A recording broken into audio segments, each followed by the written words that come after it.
Webinar. We're happy to have you on board with us. We're going to get started because it is, as promised, the top of the hour. So first of all, during the holidays, make sure that your customers knows who works for you and who doesn't. As you're maybe aware, the lobby in your store will get very congested with people, and some of your employees will be running in and out and helping customers and getting packages to maybe to package up or to box and what have you. Make sure that it's easy for them to be identified in your store. And so I always suggest getting ELF t-shirts. You can have them custom done. That would probably be better, but I found these adorable ones on Amazon, ELF Squad, or these, which I actually kind of like even better, especially if you have a bigger team. For holidays, it's not uncommon to have 2, 3, 4 extra part-time people during the holidays, maybe after school or between college classes or something like that. People, maybe a mom whose kids are at kindergarten, come in and help for a few hours a day just to help move packages around, getting them in the right pile, et cetera, et cetera. Holiday computers. Boy, if you don't have your holiday computer up already, it's getting to be too late. So just bear in mind, we have 9 support technicians, and we can't have them all helping you get your holiday computer. So if we have 2 dedicated to helping you get your holiday computer up, which might be an uninstall and a new install, or an updating and getting all the printer drivers and helping you with the networking and what have you, that's a 30-minute project. That means they can do about 14 a day total. That means if I have 2 people doing it, they can do 28 a day. And I have almost 4,000 stores that probably mostly want to set up a computer. You can see that the math does not work. So when you're adding these computers, you're mostly on your own unless you get stumped. All the information needed for it is on our website.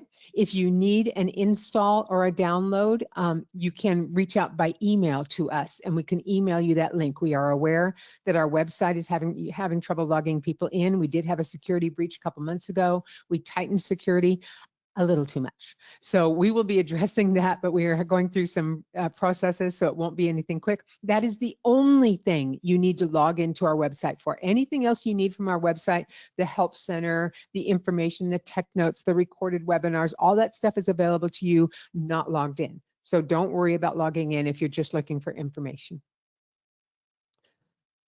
Getting rates from the carrier. So this is really good news. So as you're aware, when you go from screen to screen to screen and you go to your rate comparison screen, there is a significant pause when Postomate is collecting the data from all of the different carriers. And as we've talked about before, it does it in some order, like it'll go, and I don't know what the order is, but it'll get all the UPS rates, then it'll get all the FedEx rates, then it'll get all the DHL rates, so on and so forth. So that takes a period of time, and the idea originally was that it would take 5 to 8 seconds, but the reality of it is that it takes a bit longer than that for most stores, and we recognize that. So we have been poking the bear, and that bear is our president, and he's helped us get some things done over in development to improve that. So the good news is we do have an improvement coming for the speed in which your rates come back to your computer from the carrier. I have talked about this in the past, that this was coming. It is here. And this is where it sends a request out to all the carriers at once, and it gets all of the information at once. Now, the magic we had to do behind the scenes is sort out that information and make sure that a FedEx surcharge did not get applied to a UPS package because it came in right after a UPS rate, right? So we had to work some magic on that and make sure that that was, and that's why it has taken a while for that to happen. This will be rolled out in the coming days. So we will see some stores get it. I would say my guess is by Friday next week, all stores will have had it. Make sure you're on the most current version of Postomate or it will not work. So it will be sent out to through an e-update. And we're going to be doing them groups at a time so that we can manage the, in case there's anything we missed in testing, that we can manage that. And I knew I would start getting frogs in my throat. I apologize for that. It does only affect for generic packaging. So carrier branded packaging is a little bit more difficult. Especially because FedEx has all the flat rate services. There's a ton of those services. So we had only enough time to pick one animal to work with, and the animal we chose was generic packaging because, let's face it, 9 out of 10 or more of your packages are generic packaging. And you can use the filtering section of when you're in carrier branded, and that will help reduce the speed or the time involved in getting rates. So this is effective for generic packaging only, but again, that's most of your shipping, especially through the holidays. There is the Intel issue, and I will stress that this is an Intel issue, not a Postalmate issue, but it affects certain softwares, including Postalmate. Intel does have to create that permanent fix. I understand they're working on it, but they've been working on it for a very long time.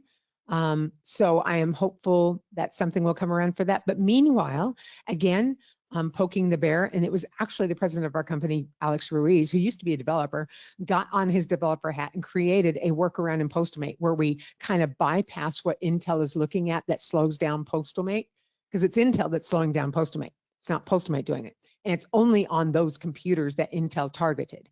So we kind of he did some workarounds so that Postalmate is not affected for those.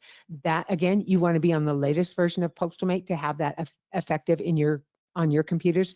This is only for 13th and 14th generation. That would be a 2023 and a 2024 computer of Intel. Excuse me. If you have slowness on your computer and it's not that, then it is most likely a network or an age of computer or an ISP or a firewall. And those are things that we've talked about for the last 15, 20 years. Those are the common things associated with it. Make sure that your main or master workstation is not older than 5 years old. And folks, I can't stress hard enough.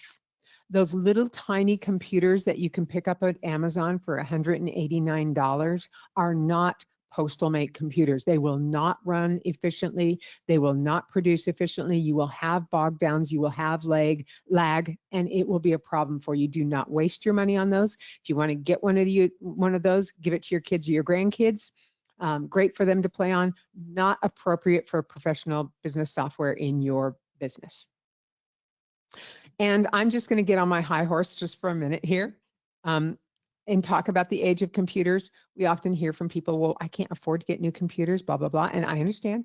Look, I am a big fan of never spending money you don't have to spend. But keeping the engine that runs your store up to date and current and getting a new master workstation every 5 years is not a huge ask. And so I would ask you, and look, I'm going to just target some of you. If your cell phone is newer than your master workstation, do you have your priorities correct?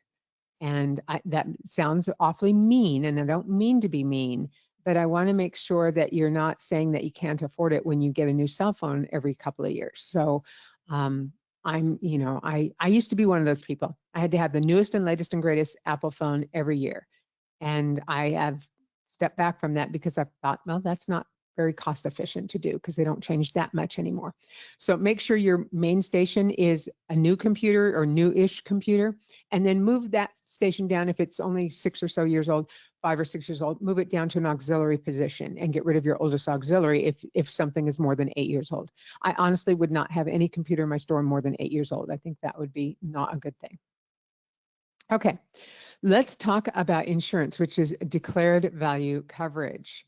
I need you to be sure that you review the limitations and prohibitions. There are some things that cannot be insured. There are some services that have limits where you can only insure up to $500 if it's in this packaging or if it's this in this service. There are certain things that cannot be insured for certain values. For example, paper and dollar equivalents. Gift cards, cashier's check, money orders, stocks and bonds, things like that. Those are not insurable for the value of those items. They are insurable potentially for the replacement cost of $5, $10, $25, and that would be it. So do not make the mistake of insuring that. And money or cash is A, you're not supposed to send it, and B, and look, people do, they $10 in a card, it just happens, don't worry about it, but it's not insurable. So if it gets stolen out of there, nobody's going to pay you for that. So make sure that you don't accidentally, I don't want you insuring something on behalf of your customer, having it get lost and having the customer come to you and you not be able to collect the money from the carrier. and then you have to pay out of pocket. And by the way, since we're talking about that, every business owner in this industry should have an insurance rider called errors and omissions. Errors and omissions. It's called E&O for short.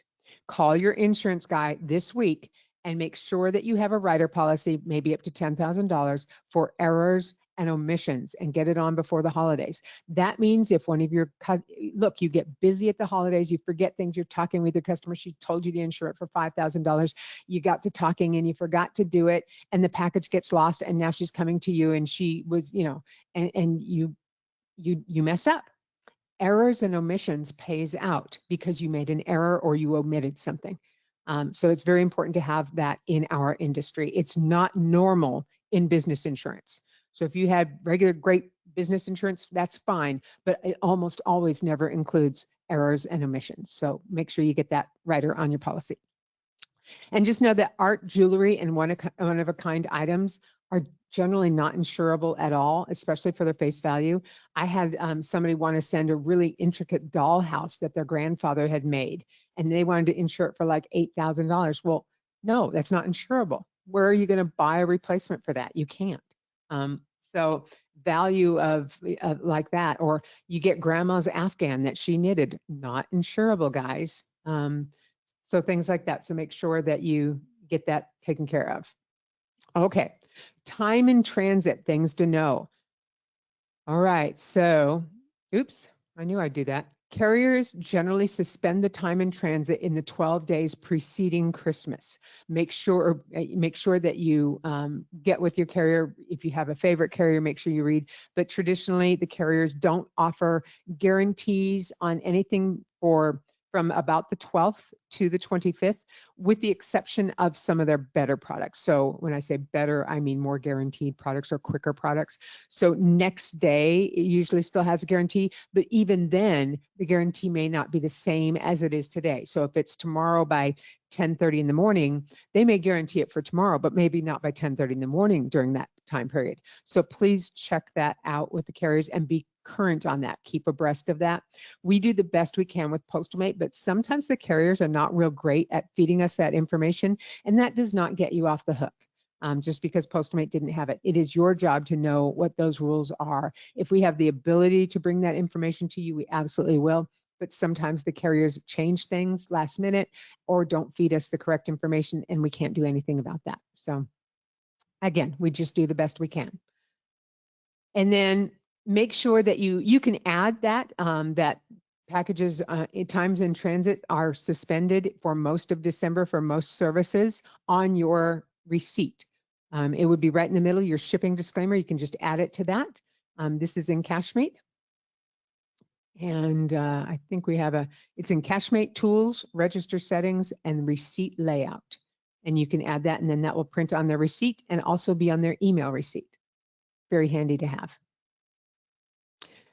Also, posting a sign with your guarantee policies is a really good idea. Okay, let's talk about Indicia, Gap, and Global Post. You've probably noticed when you send by post office for international services, you're getting a weird label out that says it's going to a carrier processing facility sometimes, and it might be going Global Post. Global Post and Gap are, I believe, two separate programs, but they are interrelated. Both are owned by the company that owns Indicia. So the company that owns Indicia is called Auctane, A-U-C-T-A-N-E. They own Indicia, Global Post, Stamps.com, a whole conglomeration of companies. And these are their programs that they have. These programs make that company more money. They make Auctane more money. And so that's why it's important that to them that you use it. It does not make you more money. It makes them more money. These were added to, even if you had opted out of these programs previously, they added you back into this program in June. It can affect the tracking and the route of your shipment. So it shouldn't slow things down, but it will produce one tracking number potentially for getting to the carrier processing facility, and potentially a different tracking number from that point forward. And that becomes cumbersome sometimes to our customers. If we were a warehouse and you were sending things for fulfillment, it wouldn't be a big deal. But because we deal with our customers so intimately, we want to be able to provide them usually the tracking number right away that will be from soup to nuts, beginning to end of that shipment. So if you're okay with this program, fine. If you're not okay with this program, they sent you an email on June 13th about it, and they gave you instructions there for how to opt out of that program. And that's really the best way to do it, because if you call Endicia, their first line of customer service will play dumb. Now, maybe they really don't know, but they won't have a clue what you're talking about, and they won't have a clue how to take it off your account. So please follow the instructions on that email. We're aware that June 13th was a long time ago, and you may not be able to find that email. So we have added that email that was sent to you, well, to our stores, a copy of it on our website where you can go and find it and look it up. Go to our website, to the Help Center. Yes, that still works. You don't have to log in. Type in the word GAP, G-A-P, and the first one that comes up will be the one that you need, and it's a copy of that email. And by the way, if you're smart, you're going to take a snapshot or a screenshot of anything in this webinar that you want to see, so you don't have to bother watching it all over again.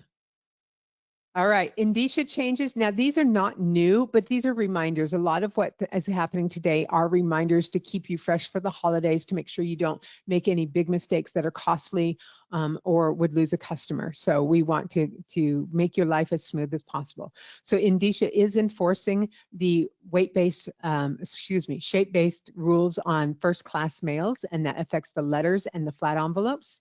So with a letter, it can be the thickness of it can be 0.1, 0.2, 0.25, and that's it. Nothing bigger than 0.25. So you cannot put in 9 by 6 by 1. You will call support. I might call you back. I'll say, how thick is it? And you'll say 1. I said, really? It's an inch thick, so it's as thick as your thumb? Well, no. Well, what's in it? Sheet of paper. Well, that's not an inch high. How high is it? Well, okay, it's like a lot less than an inch. That's what you need to put in. So because I've had that conversation with some of you. Now with the flat envelope, you can go up to 3/4 of an inch, but not any more than that. So Endicia will not provide you a label if you do not adhere to these dimensions. So that one and that one is the one that matters. Okay. So adding time in transit. So if you currently don't have time in transit in your software for the post office, it's because the post office doesn't provide us any. So we allow you to enter your own time in transit. And here's an example of what I would have were at my screen today. And you can see with the first class mail and letter must fit size restrictions. And that's because I don't want a customer, especially if I'm sharing this screen and I put something on the scale that's lightweight, but maybe it's a 4 by 4 by 6 box, but it has a costume jewelry in it. So it really only weighs, 8 ounces. Well, in that case, a first class mail flat would show up because it meets the weight restriction, and weight for that goes up to under 1 pound. So it would appear, but I have put in must fit size restrictions so that the customer doesn't say, oh, I want that $3.74 one, when they can't have that. You can say, no, the size restrictions don't match. It won't work. So then you can pick a different one. So this is what I would recommend, something like this. Also, remember, it's always better to under promise and over deliver. I would much rather tell a customer that their priority mail package should get there between 1 and 2 weeks than say it's going to get there in 2 to 3 days, and have it be 4 or 5 days that it gets there. Now your customer's mad at you because you said 2 to 3 days. Whereas if you told them 1 to 2 weeks and it gets there in 4 to 5 days, they're going to say, "Ooh, that was good." That'll be a nice surprise for them. So please be careful with that. And then I think I might have another slide on this, but the cubic rates at the bottom, I always put not available on those because I don't want my employees to sell them. I also jacked up the price on these. If you don't know why, there's a webinar, a recorded webinar I want you to go watch about cubic rate. You should never sell cubic rate. And if I have another slide on that, and I think I do, I'll just repeat myself. All right. Time activity report. This is the coolest report. This is in Cashmate. And let's see if I can get, oops. This is going to tell you how busy you were last year um, during each day, during each hour. And that helps you to kind of plot out your December this year. Now, when you're doing it, you need to match Monday against Monday, not the 11th against the 11th, because, you know, each year we're a day forward, except for leap year where we're all over the place. But the point is comparing the second Monday last year to the second Monday this year should be an appropriate comparison. And you can kind of plan for how busy your day should be. We should expect a similar one. Now, for those of you in snow country, in other words, you're not my neighbor. For those of you in snow country, if you get a wild snowstorm, and it always happens somewhere, if you get a wild snowstorm and it means that people can't get to you, expect on the first clear day for everybody to come piling in your store. Just be prepared for it. It'll be a heck of a day. You might even have to have extended hours and what have you. Just know that. Also, for those of you who are questioning whether or not you should be open on Sunday, I will leave up that as a personal decision and a business decision for you. But I will tell you that I've never known, people don't expect you to be open on Sunday, so they will come in on Monday if you're not open on Sunday. But the other thing is, if you are open on Sunday, it does lessen your Mondays a little bit. So you might it might be 10% less on Monday because those people came in on Sunday. So your call on that. Sundays, in most, unless you're currently open on Sundays, if they already expect you to be open on Sundays, then fine. But if they don't expect you to be open on Sundays, look, you can do it. You can, and I'll just tell you, because I'm an old lady, I wouldn't do it because I need at least one day to get my sanity back during the holidays. Your call. Expected busiest days this year: your Monday through Saturday, your December 1st through 6th and 9th through 11th, those I would expect 1.5 to 2 times your typical day for those days. 2 to 4 times your regular day on these dates. And then your busiest days this year should be these days over here. Barring snowstorms or any weird things happening, this is what I would expect for your busiest, second busiest, and third busiest days. Now, if you add them all together, it's only about 16 or 17 days, maybe 18 days. It's not a true month of busyness because just before Christmas, it slows down. Just after Christmas, it's not terribly busy. So it really is those first 3.5 weeks. This year with Christmas on a Thursday, you actually will be quite busy on the Monday before Christmas this year. And then the Tuesday before Christmas, Monday and Tuesday, it won't feel as busy, but the dollars will look good. And that's because everybody's going to come in and want to do 2-day air or next day air. So you're doing less packages, but more dollars. So that's always a cool thing. So run your time activity report and here's kind of a whole page of it so you can see what it looks like. And you can only run it for up to 31 days. So the 1st through the 31st is a great way to go. And folks, just again, as a heads up, especially for those of you who are new or new owners, I would not anticipate a huge volume of shipments on Black Friday, the day after Thanksgiving, nor that weekend. Do not get panicked because all the stores are busy that you think you should be busy. Remember, people have to go buy things before they can ship things. So you'll notice a little uptick, and you'll notice a fair uptick the first week of December. But remember, people are still buying things before they can ship them out. Now, the exception to that is your military shipments, and those have to go out now. So, but for regular shipments, don't panic if you don't see a significant uptick until like this first Saturday in December, something like that. Remember to avoid labels you're not going to use. It undoubtedly will happen in your store. Your customer, you'll get to talking and you'll ship something and realize you forgot to add the insurance. They forgot to tell you, oh, wait, they moved. Oh, wait, I had the phone number wrong. Oh, wait, I wanted you 2nd day, not 3-day.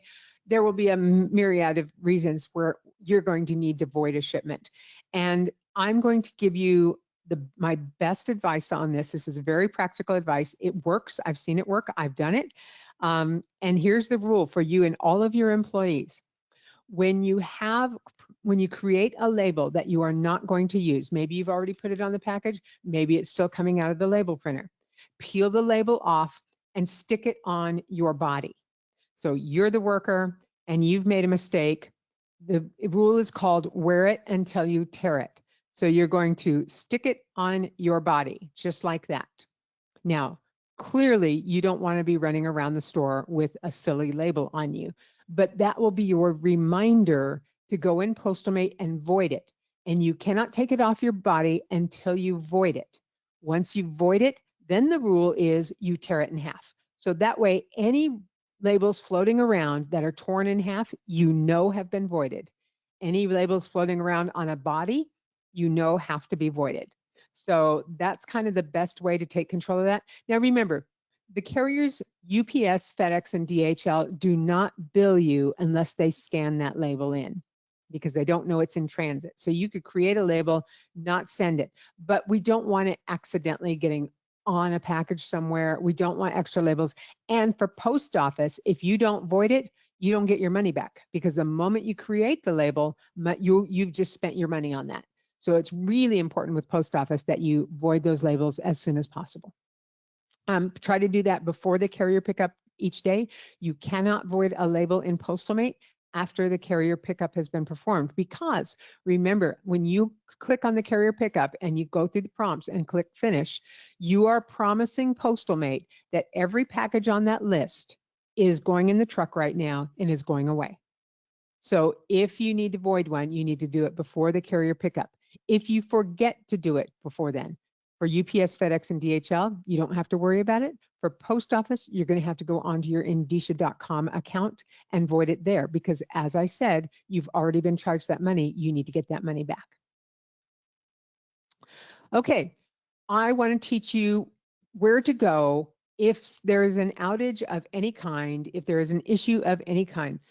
In this day and age, and I expect a carrier to have an outage in December. I just expect it. They get overloaded. People, a lot of jobs have been cut. If you look at all the carriers, they've been cutting jobs.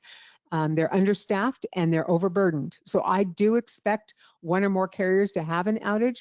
And it's also possible that Azure or Amazon or any of those services or your internet provider, whatever, could have an outage. When those things happen, your first thought is, oh my gosh, I got to call support because I'm not able to ship. And you don't sometimes even think that maybe it's everybody. Maybe it's not just you.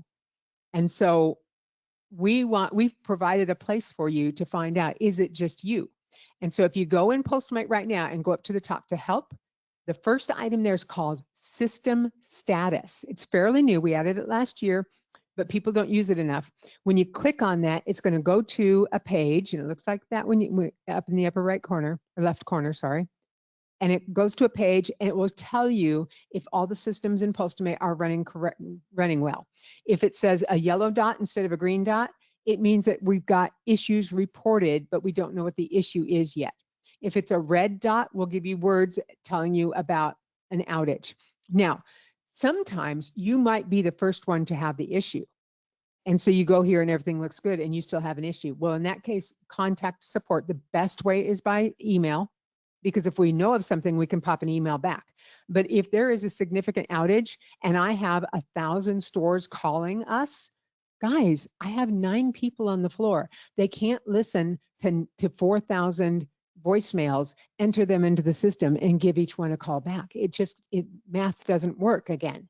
So we need you to go to this system, and as soon as we are confident that there is an issue, we will update this. So if you happen to be one of the first people to experience the outage or notice the outage, and you go here and it says everything's fine, check back in 10 minutes or 15 minutes and check every 10 or 15 minutes, because it's probably, especially if you're not getting through to support very quickly. And then the other thing we do in support, listen to what it tells you when you're on hold for support. We put messages in. So when, let's say UPS is experiencing an outage, we'll have the phone thing and tell you, we are seeing that UPS is experiencing an outage, blah, blah, blah, blah, so that you can just hang up. You don't have to leave a message, because if there's an outage, there's an outage. If we have information, we'll publish it here. If it's going to be extended, we actually email you the email we have on file for you. This will happen during the holiday season. I'm 95% sure, just because Murphy is my buddy. All right. International shipping, things to know. A few things have changed this year, including the tax ID. We'll talk a little bit about that. Actually, I'm going to talk about that right now. So I'm just going to tell you that sometimes, so the tax ID, which is available in Postmate when you're entering your ship to, you guys are doing a really good job of entering it. And it does go on the commercial invoice or get sent to the carrier to be placed on the commercial invoice. I understand, and I haven't been able to test it, that some carriers are putting it on and some carriers are not. So it's up to you to make sure that you can see the tax ID on the commercial invoice, because it's not a Postomate commercial invoice. We don't create it. We send all the data to the carrier. The carrier is using their own commercial invoice and entering the data and sending it back to you. So we don't have the ability. All we can do is send them the information. We can't. It's like I can, bring a horse to water, but I can't make him drink. I can send the carrier the data, but I can't make him put it on the form. So it's up to you to check that, make sure it's there, maybe highlight it in yellow. I also recommend entering by hand the tax ID on the label. So I think that's just a really, really good idea. Tax IDs are not like Social Security numbers. They are not a secret thing that would cause problems financially for anybody. Tax IDs, again, are not Social Security numbers or even like them. It's okay to put them out there and have everybody see it. So make sure that you're using those tax IDs to those countries that require it. I'm not going to give you a list of those countries. That's why you use Google. Google search. What countries require a tax ID when shipping? And that's going to give you an update. And the reason I'm doing that is because what I tell you today may not be true by the time somebody else watches this webinar. So I want you to have the most current information. New rule, this came out a couple weeks ago. UPS now requires the sender and receiver phone number and email. So both the from and the to, both their phone number and their email. So make sure that you have that information. Remember, all phone numbers are 10 digits long. If they give you more digits, it's probably the country code. You do not need to include the country code. It should be 10 digits long. So make sure you have that. It's a good idea to have that information, by the way, for all carriers, not just UPS, but UPS is requiring it. Duties and taxes is a big pill this year because of all the tariffs, because of other countries being angry with us. So there is a lot of issues with duties and taxes. So let me explain. Postalmate is preset for all carriers as what's called DDU. That's delivery duties unpaid. Delivery duties unpaid, meaning that the duties and taxes are not paid upon delivery. So that means that they have to collect that from the receiver. UPS, FedEx, and DHL and the post office will try to collect that money from the receiver. Let's keep post office out of this because post office is the only one that does not come back and bite you in the backside. Generally, I've not heard of that. So let's talk UPS and FedEx and DHL. So they will collect it from the receiver, except when they don't, because they're not real good at that. And the reason they're not good at that is because historically in the past, they've kind of known what the duties and taxes were, and it was a process, and they just followed it, and everything worked out. But now there's more duties and taxes. They're higher. There's brokerage fees. There's all these other assessments that land on that package, and the receivers are saying, "No, I'm not going to pay it. Give me my package." And the carriers are giving it to them. They're not going to hold the package for ransom for the duties and taxes. They'll just collect it from whoever sent it. That's kind of what their thought on it. Somebody sent it, we'll collect it from them. They don't have the warehouse space and the finances to have warehouses to store all these packages for ransom in. So they actually literally just give the package to them without collecting it.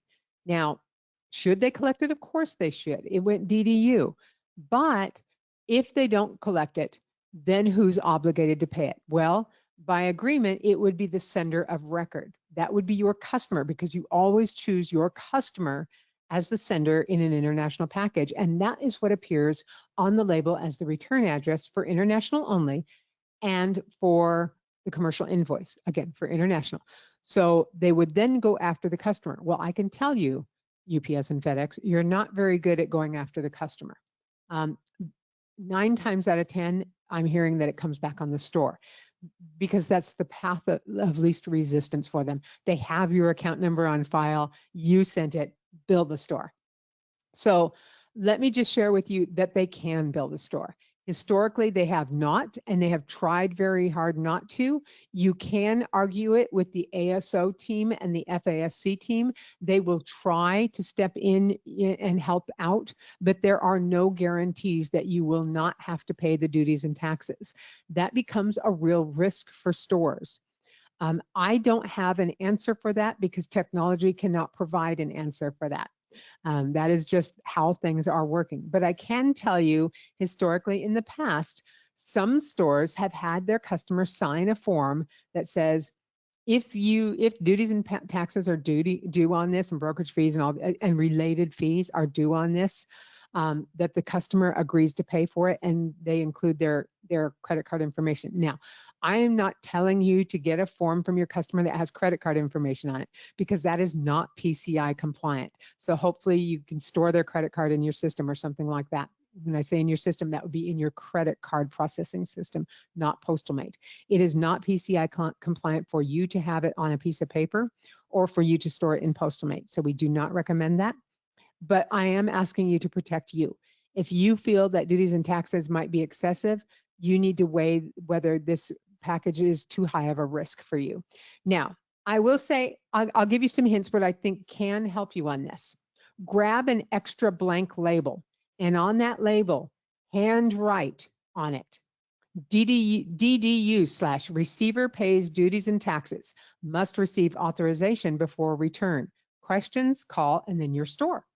So this will help that driver, that delivery driver, to know that he needs to collect the duties and taxes on at delivery. Try to make it as simple for them as possible, and that will help. I'm not saying it will make everything perfect, but if it cuts down 9 out of 10, boy, that's a big deal. So make it as easy as possible for the delivering driver. I used to do this black Sharpie on this. I used to do something similar to this, and yellow highlighter if you need to. Make it super obvious and super easy for the driver. Okay, next thing in international shipping. The customer does need to always be the return address for all international shipping with all carriers. Never choose your store. If you choose your store, then you're accepting liability for duties and taxes. So be very, very careful with that. Also, duties and taxes from a business to a business or a business to a customer will be higher most often and many times than from a person to a person or from a person to a business. So that would be commercial duties and taxes as opposed to personal duties and taxes. And many countries have different fees for that. International, remember that some countries require at least $1 in customs value. You do not have to insure it for declared value at $1. Remember, customs can be higher than insured. So customs can be higher than declared value. If the postal code is required and you cannot find one, try 6 zeros. Some of the carriers are accepting 6 zeros when a postal code. Now, almost all countries have postal codes, but not all countries use them. So they may have them and not use them, and your customer may not have a clue. Try 6 zeros. Try Google. DHL requires address line 2 to usually be blank, or if you put something there, it needs to have come from specific information from their DCT. DHL is the hardest to get addresses to work. It is their servers. They're very picky about the type of address and what is entered on each address line. Always select the parent country. So for example, you don't send to England, you don't send to Scotland, you send to the United Kingdom. And that is true for other countries as well that have what I'll call a parent country and then children under that. You're going to use the parent country. And then remember, this is especially for you newer people, anytime you're sending a military shipment to an APO, DPO, FPO, DPO, it will only be post office. You cannot use UPS, FedEx, or DHL. And you will always select USA as the destination, regardless of where that soldier or sailor is stationed. Okay, so they might be in Germany, they might be in Kuwait, I don't care. You're sending it to the United States, to their APO address. The post office takes it from your store to that port, that military port within the United States. The military picks it up and transports it for the rest of it. So please be careful with this. Don't wreck a soldier or sailor's holiday. Watch out for these things in international shipping. Be careful about sending anything you put in your mouth. Most things that are edible are on a no-no list for that country. It's not universal, but it is mostly true. A lot of countries will not accept, most countries will not accept meat or meat products, pork rinds, anything like that, medications, whether it's over the counter or not. Chocolate or candy is prohibited to a bunch of countries that you wouldn't think, but they are. Currency or related. So you do not send cash, you do not send gift cards, you do not send money orders. Postal money orders you can, but they're not insured for the face value. They're only insured for the dollar that the post office charged to create it, something like that. Do not send used clothing or personal effects, or if you do send personal effects, don't list them as personal effects. You can in the notes, but you need to itemize out all of those items, and used clothing is very frowned upon.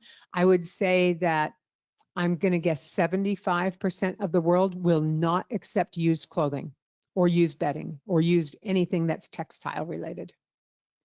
Anything of high value, be very careful of that. Don't send anything technology. So if it plugs in or has a battery, the answer is no to China or Hong Kong. Any weapons, I mean, that's kind of a duh statement, but we got to say it. And if you're not sure, look it up. Best place to look it up is the USPS Index of countries and localities. And then finally, do not lie too much for customs value. So I always say too much because look, a pair of jeans could be $35 from Walmart, $250 from Nordstrom. It's a pair of jeans, guys. Pick a number. But don't tell customs that this brand new Apple MacBook is worth $50. I mean, you're just going to make somebody angry. So be realistic. If you have problems with international address, Google the address. We don't have a magic formula. When you call us, these are the steps we go through with you to help you. We're software support technicians. We're not address experts or geography experts for shipping. We do have a lot of experience with it. It's actually sometimes kind of fun to try to help you out, but there's no promise we're going to be able to find the magic bullet that gets you a label with this weird address that your customer gave you. So we Google the address. Can we find it on a map on Google Maps? Can you find the actual address? Is the place name a part of a larger town? So you need the name needs to be in English, not in their native language. So you would not use Deutsch for Germany, Deutschland for Germany, you would use Germany. Same thing with the name of their city. And it would be whatever that name is singly. Don't try to be helpful and have additional names that describe the city. Only have the city. So if you go to Google and Wikipedia comes up and it says, this is the name, Frankfurt is the name of the city. Don't include anything but Frankfurt, okay? Don't say Frankfurt North or anything like that. If the city is Frankfurt and that's really when you Google the address, what comes up, that's what you want to do. And then does your spelling match Google? Look, these are foreign words to a lot of us. We don't necessarily spell it always correctly. Make sure that I can't tell you how many times I will have a customer say, I've got everything right and I can't get a label. And I look and they've got the A and the I switched because we're English speakers. We put, or I and E. We put the I before E except after C, but other countries don't. So weird things can happen. All right. And so try all these things before calling support because it can take us a while during the holidays to get back to you because everybody else is doing the same thing. Best websites. And I know I had a couple of things come up because I'm in the corner of my eye over here. I'm seeing the list of questions coming down. And I know when I mentioned the website Index of Countries and Localities, I had 300 of you say, can you repeat that? So we're going to repeat that. Sorry, I've got things in my eye here. So having an issue with DHL, this is the website you want to use. Either screenshot or take a snapshot of these once I complete the page here. For APO, FPO, DPO restrictions, and there are some new restrictions on sizes for DPO, you just won't get a label. So these are where you're going to get that, but this will also help you with what items can be shipped to what APO or FPO areas. So for example, can I send these treats to a soldier in Kuwait as opposed to a soldier in Germany? And then if you wonder if contents are allowed, this is the best single source because it's so doggone easy to use, and we all love easy to use. Just Google in USPS index of countries and localities and bookmark that. That's how you're going to find out what is allowed. So you're going to go through your country list, you're going to pick on France, you're going to open it up, and you're going to say that, oh, I can send this, but I can't send chocolate, and I can send this, but I can't send leather or whatever, and it's going to tell you what's what. Increasing profits. We've spoken at length about this in previous webinars, so I'm not going to do this much, except I will say that we did the Orange County regional training recently, and I did ask for volunteers to tell me about their experiences with Smart Rating and if any have had success, and I had quite a number of them that have. And they turned it on for the most part when it came out in July, and most of them had earned extra money between $1,200 and $2,200 in that time period. Now, I'm going to give you an example of somebody who I personally know, and I know his settings in his store, and I know his rates in his store. He has very good rate settings. They're very comparable. He does a good job. They are all set relatively consistent. So that's a good thing. He's got Smart Rating turned on, and he's got, when you look at the listing for the packages and how much extra he earned, it's 15 cents here, 36 cents there, 10 cents here, 89 cents there, 15 cents here, 6 cents here. It's small amounts. There's the occasional one where one carrier might have had a surcharge and the other didn't, so there might be the occasional $15 extra one. But for the most part, I would say 95% of all of his packages were between 5 cents and 75 cents extra. That's not anything that your customer is going to notice, but he averages making $143 extra each month. An extra 143. That would be a couple $100 in Christmas alone. So it is dependent on how your rates are set. So if your rates are, close together or not between the two carriers and what packages you ship, but your customer is not going to notice Smart Rating where you're making an extra 10 or 15 cents or so. You can turn it on in Postalmate. It needs to be on your master workstation, tools, PM settings, Postalmate settings, shipping rates. So this area right here, it looks like this, and just you can leave it as a default, just check mark that, and then you're going to click the green save. But go in and check. And my challenge to you is to turn this on Thanksgiving weekend or now, and then check after the first week of December and see, go back to there and see where that arrow is on that, see how much you've earned, and you may not have even noticed. If you don't like it, turn it off. But if you didn't really notice much, and you come in here and you made an extra $145, well, then why wouldn't you leave it on? That would be crazy. So just try it. I have a lot of people who are poo-pooing it without trying it. So I want you to try it. If it's not for you, look, I respect it's your business decision, but I have well over 1,000 stores using this and living by this right now and making significant money. It will make Postalmate free in most cases and then some. So try that, try turning it on for Thanksgiving weekend, and then check it a week or so later. Okay, let's talk about your retail supplies. So every year, probably twice a year, some of you more, your cardboard box supplier raises rates, and you get a notice and you think, oh, I do not want to go into Cashmate and go edit every single product and raise my rates by 50 cents or 25 cents or 10% or whatever, right? And you just don't want to have to do that. And so you ignore it. And then, you ignore it so many times, and now all of a sudden your box costs you significantly more for a 12 cube than it did 2 years ago when you set your prices up. So now you really do need to raise your rates, or you're just not making as much money, and that's silly. So I'm going to show you an easy way where you can do it all at once. In Cashmate, there's this cool place. You go to Cashmate and then Tools, and then you go to Receive Product. And you can look at one page. You're going to narrow it down by department. So in this case, packing materials or wherever your boxes are. And then you're going to look at the last retail, and that's the current retail. That's what it is now. And then there's a blank column here called retail, and you're going to enter your new value here. So this box was $4.50. You're now going to bump it to $4.95, and then you're just going to arrow down on your keyboard and go to the one underneath it. That was $3. Maybe I'm going to bump it up to $3.45 or $3.50, and then I'm going to arrow down. And you can go through every single packing supply that you have all on one simple page, and then you're going to click OK when you have them all finished, and you're updated just like that. You didn't have to go into every single product to do it. So that's my trick to you in setting up your price, increasing your prices for your boxes. Rules to remember. This is really important when shipping, and I can't stress this enough. If somebody does sleep there or can sleep there, it's a residence. So if there's a home business, it's a residence. If you're shipping to a college dormitory, it's a residence. If you're shipping to a hotel or motel, it's a residence. If you're shipping to a nursing home, it's a residence.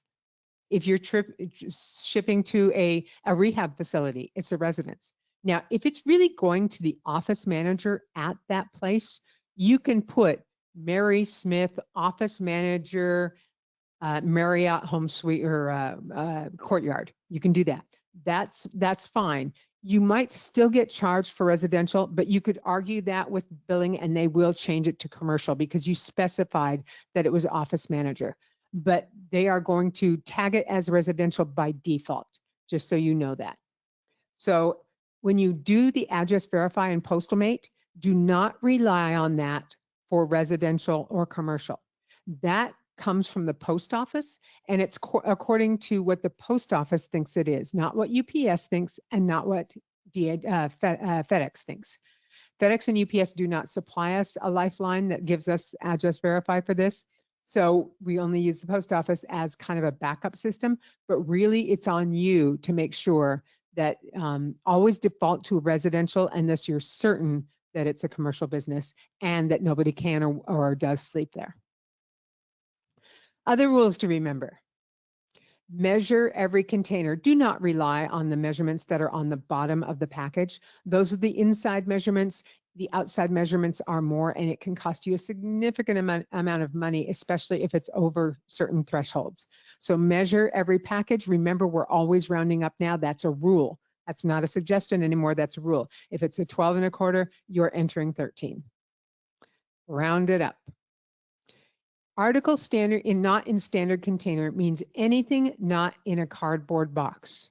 This is one of the most important areas. Those charges for article not in a standard container vary between $25 and $35, and they're going up in the new year by a couple of dollars. So anything not in a cardboard box. Now, having said that, let's talk about padded envelopes. We're going to get into that in a bit.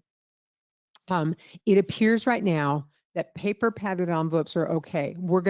I have a whole screen on this, so we're going to talk about this in depth because you send a lot of padded envelopes from your store. I know you do. That's a common thing. So we're going to get into the details. I'm going to tell you what the rules are and what the rules aren't. And then round tubes are not a standard container. So you need to check mark article not in standard container for a round tube. Anything cylindrical, so that would be a round bucket, a round tube, a round anything, a round rolled up rug. Those are not standard containers. If it's not in a cardboard box and that box is not a square or a rectangle, generally it's not in a standard container. All right, so here's my promise to you on padded envelopes. And sorry for the ugliness of the next screen, but it is what it is. All of these padded envelopes come into your store next week. A customer brings one of each one of these, so each customer brings one.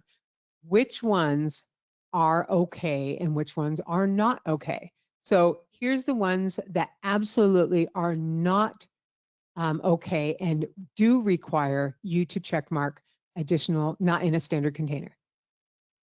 Okay, so all of these absolutely you must check mark not in a standard container. Okay, these are the slick, shiny ones on the outside. These absolutely will get dinged every time from what I'm seeing from people's bills. Okay, the next one might be okay. are these right here. They are paper on the outside, but they are bubble on the inside. Okay. We think these are okay. Now, the reason I can't tell you exactly is because the carriers have not given written specifications on this. So there are no details available. What I'm seeing from people's bills and talking to stores is that typically paper on the outside is okay, but the slick and shiny is in no way okay. Tyvek is not okay. Okay. Now, that leaves us with what is most likely okay. And that is going to be these here. And these are the Jiffy Pack envelopes. These are heavy, rough paper on the outside. They're kind of ugly, but they have also the inside is pulp, basically. It's paper and cardboard pulp. So these also sometimes are stiff, can be stiff cardboard. We believe these are okay. These have the best chance of not getting you dinged with an article not in standard container fee. If in doubt, send by post office, but be very, very careful with padded envelopes. I cannot give you a definitive ruling because the carriers will not tell me. I have begged, spell it out in writing so I can teach it. They will not. They'll just say, read the service guide. Well, the service guide doesn't give us a good answer. So if you want to be absolutely sure, always check mark not article not in standard container. If you think that you're okay and you haven't been dinged, you've reviewed your bills and you haven't been dinged for your kind of padded envelopes, then go with that. But just remember the shiny, slick, and Tyvek, I would always check not article not in standard container on those. So I hope I have saved you some money on these. And then those items are right here. You always choose, when it's a padded envelope, you're always going to choose the second one here. And then this is the one that you're going to choose for Tyvek, for shiny, slick, slippery ones, and for any others you feel may qualify for that extra charge. Okay. Next one. I was right in the earlier part of the webinar. I do have a slide on this. Never sell cubic rates, USPS cubic rates. They're in your Postalmate because they are an option. I want you to know that you have them, but there is magic that works for cubic rates where you get charged a lower rate, but you get to charge your customer regular rate and you make the extra money behind the scenes and all this other stuff. There's a whole recorded webinar out there on this. I encourage you to go watch it. I am not going to go through the details. You can remove it from your screen if you don't want it or just hide it on another tab. That's up to you, but please, please, please don't you or your employees sell anything that says cubic rate on it. You will lose money doing that. So again, watch that webinar. Oh, I have that all over again. It was such a good idea. I had it twice. Sorry about that. So this is the time of year where I get choked up, and I already am because I knew this moment was coming, and I want to thank you for being part of Postalmate family. We know many of you. I've talked to many of you. I try to call 1 or 2 customers a day if I can. I've tried to do that for the entire 20 years I've been with Postalmate. I feel like that customer interaction is what makes me a good teacher, is that I learn from you and what's really going on in your stores, and hopefully I listen to you. There will be times I will call and just chew you out because I get angry if you're doing something that could cost you money. I mean, I'm all about the dollar and you making the best and the most amount of money you can. And if I hear of you doing something that could be at risk for you or make you not earn the money you should, then I get angry about it. And so I come across as your mother and I will chew you out and put you in the corner. And I apologize for that, but that's just in my nature. I promise not to go full-blown Karen on you most of the time. And but I want you to know that each and every one of you are special to me. And I really mean that.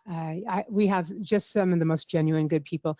We have the weirdest industry because, you know, we're this small pool. People always say, well, why can't Postalmate do this and this and this? Guys, if we have every single customer that there is out there for us, we only get about 4,000 customers, because that's all there is available to us. This is a very small pool. We're not QuickBooks that could service the 20 million businesses in the US. All of our companies together are about 4,000. So I can't grow more than that 4,000. And of those 4,000, we have a good chunk of that. And I know a bunch of you.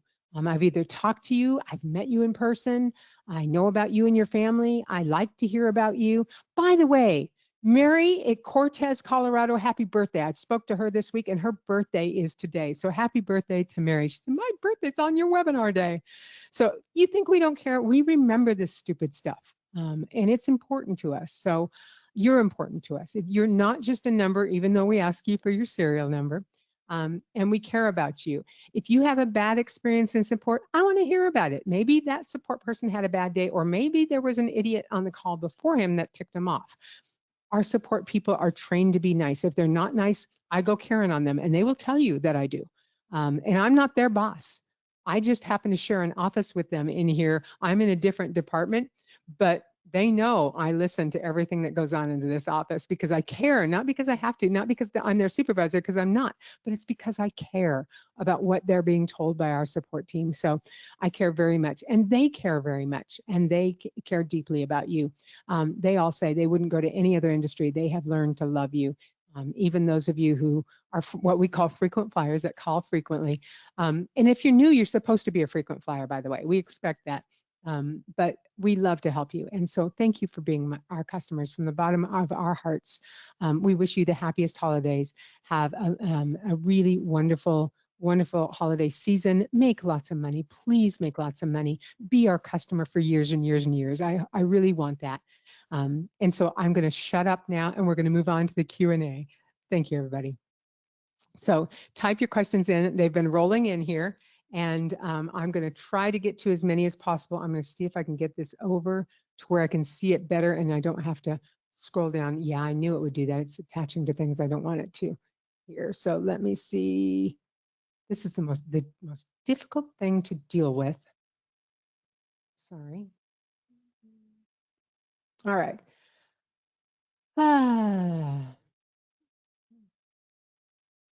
If I can make this any bigger, I am going to make it bigger. There we go. All right.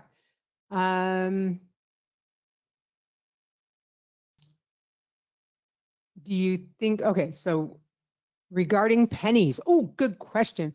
Will Postal-Mate, Cashmate be able to round up pennies? And the answer is no. And I'm going to tell you why. Because we have to have every state agree and come to a national agreement on it because it's illegal in some states to round up and round down. And when we do implement it, and I do believe eventually there will be a national ruling on this and we'll be able to do it. When we do it, it can only be for cash sales, not for credit card sales. So it has to, it's not as, it's a little bit tricky to put in Postal-Mate because it can only round for cash sales. So that's why it's not in there. And that's why I say no at this time. Assuming an item was packaged appropriately, if you have something small and heavy that exceeds the weight limit of the box, and then you double box it in another box with the same weight limit, would it be covered by insurance? Generally speaking, yes. If you double box things, even up to 150 pounds, you're usually okay. Now, I always recommend stores have like 2 sizes of double wall boxes, and you only need a couple. So I always went with a 24, 24, 24, or maybe it was a 24, 24, 30, and then maybe a smaller one like a 20 cube, because really, usually, anything really heavy is also big. Now, there's exceptions to that. I had a small airport near me, and I would have people bring in airport parts or airplane parts. And those things, it's ridiculous how a 12 cube item can weigh 50 pounds, but it can. It's like lead. I mean, so it could be smaller, but in general, have a few smaller or have a few double wall boxes in store. Okay. Any suggestions about what we can do if the carrier rate services are down? Well, I suppose you could, I mean, post office would still be up at this time. There's not really a good outage. Usually it's going to be a single carrier down. So you could probably turn it off at that time. I wouldn't, I would probably just suffer through it. But if I think of something at the time, we'll send that out or put it in the system status as a suggestion. Can I send letters or cards with Ground Advantage? My Ground Advantage says no letters or cards. I do think that that's limited to packages, Rachel, but I would have to get into the weeds on the rules on that. I do know this, and this is a little known rule, that you cannot send letters or cards by UPS or FedEx Ground. Let me repeat that. You cannot send letters or cards by UPS or FedEx ground.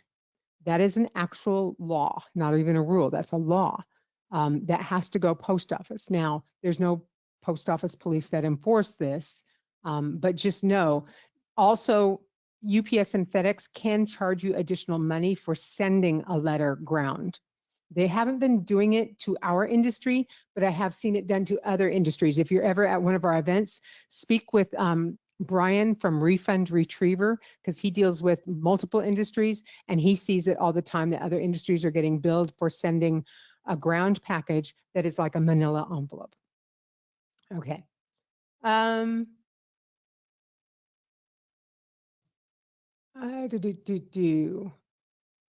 Grant, I talked to about that earlier, so hopefully you caught that.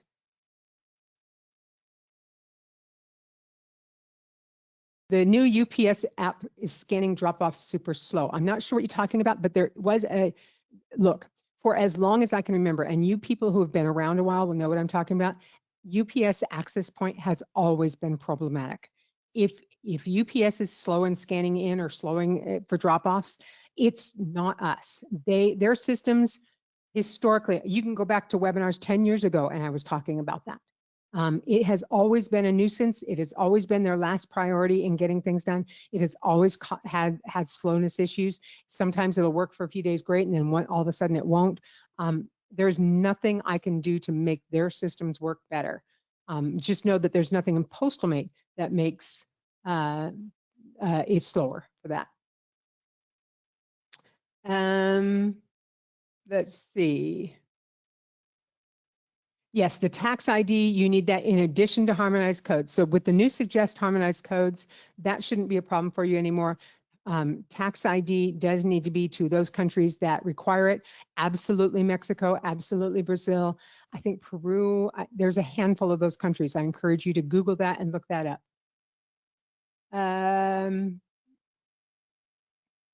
You mentioned shipping now for the military. Is there a time frame? Yes, now. It depends. If they're on a military base in the United States, you can ship that middle of December. That's no problem. But if they're overseas or on a sub somewhere or on a ship somewhere, it should go out before Thanksgiving, ideally. That is the best time frame for that.